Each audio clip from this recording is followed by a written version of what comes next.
അങ്ങനെ ഇന്ന് മേഘയുടെ കല്യാണമാണ്. മേഘ റെഡി ആയിട്ട് ഇരിക്കുകയാണ് കേട്ടോ. ഞങ്ങളെല്ലാവരും ഹോളിലെത്തി.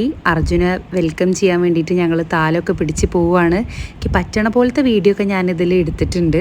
അങ്ങനെ അർജുൻ വന്നു. അത് കഴിഞ്ഞിട്ട് ഇതാ മേഘയുടെ എൻട്രി ആണ്. അപ്പോൾ അത് കഴിഞ്ഞിട്ട് അവർ സ്റ്റേജിൽ കയറി.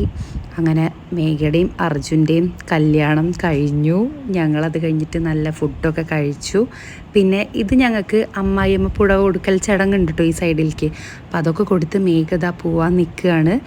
ഈ വീഡിയോയിൽ തന്നെ ഞാൻ അവരുടെ റിസപ്ഷൻ്റെ ഇതും കൂടെ ആഡ് ചെയ്തിട്ടുണ്ട് കേട്ടോ. നെക്സ്റ്റ് ഡേ ആയിരുന്നു റിസപ്ഷൻ. അങ്ങനെ ഞങ്ങളും ഇതാ ഇവിടെ നിന്ന് പോവുകയാണ്. 9 ദിവസം ഞാൻ വീട്ടിൽ വന്ന് നിന്ന് ഇന്നിപ്പോൾ ഇതാ ഞങ്ങൾ കൊച്ചിയിലേക്ക് പോവുകയാണ്. അപ്പോൾ പറവൂരുള്ള ഒരു ഓഡിറ്റോറിയത്തിൽ വെച്ചിട്ടായിരുന്നു റിസപ്ഷൻ. അങ്ങനെ ഞങ്ങളെല്ലാവരും അവിടെ പോയി. മേഘ അവിടെ നല്ല അടിപൊളിയായി റെഡിയായിട്ട്, രണ്ടുപേരും മേഘ അർജുനും റെഡിയായിട്ട് ഇങ്ങനെ നിൽക്കുമായിരുന്നു. പിന്നെ എല്ലാ ഫാമിലി മെമ്പേഴ്സിനെയും സ്റ്റേജിലേക്ക് വിളിച്ചിട്ട് കേക്ക് കട്ടിങ് സെറമണി ഉണ്ടായിരുന്നു. അങ്ങനെ നല്ല അടിപൊളി ഫംഗ്ഷനായിരുന്നു. അവിടുന്ന് ഫുഡൊക്കെ കഴിച്ച് ഞങ്ങളിത് അവിടെ നിന്ന് പോകാൻ നിൽക്കുമായിരുന്നു. എനിക്ക് സത്യം പറഞ്ഞാൽ വീണ്ടും നല്ല വിഷമം ഉണ്ടായിരുന്നു പോകുമ്പോൾ.